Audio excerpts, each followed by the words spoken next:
কিন্তু বাসভবনের সার্বিক যে সংস্কার। আচ্ছা, এইখানে একটা বিষয়, সেটা হলো অনেকে এই এই ভবনটাকে পাওয়া নিয়ে মানে জামাতের আমিরের বিরুদ্ধে একটা কথা ছড়ায় যে কোনো কিছুই ভোগ করব না, কোনো কিছুই ভোগ করব না, এই ধরনের কথাবার্তা বলে নাই। বোকা মানে ইয়ার মতো কথা বলা যাবে না, ঠিক আছে? মাথায় আকল খাটিয়ে কথা বলতে হবে। এবং এই ধরনের কথাগুলো বারবার আমরা সোশ্যাল মিডিয়ায় পাই, খুবই বিভ্রান্ত এই ধরনের মানে মূর্খ লোকদের মানে সমালোচনা, আলোচনা, মানে এগুলো ভালো লাগে না, আর নিতে পারছি না। টকশোতে বসলে, টকশোতে দেখলে মানে মনে হয় যে এক গাদা মূর্খের সমারোহ। ফেসবুকে তো আল্লাহ দিলা কথাই নাই। মানে কি ভাই, তোমরা যেটা বলছো সেটা বলো দেখি কেমন পারো।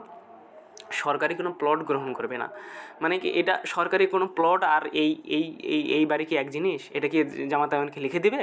হ্যাঁ, এটা কি তার কি সম্পত্তি হবে? এটা বিরোধী দল হিসেবে তার একটা কার্যালয় হিসেবে বিবেচিত থাকবে, যেমন সরকারেরও থাকে, ঠিক আছে? এটা কি জামাত আমিন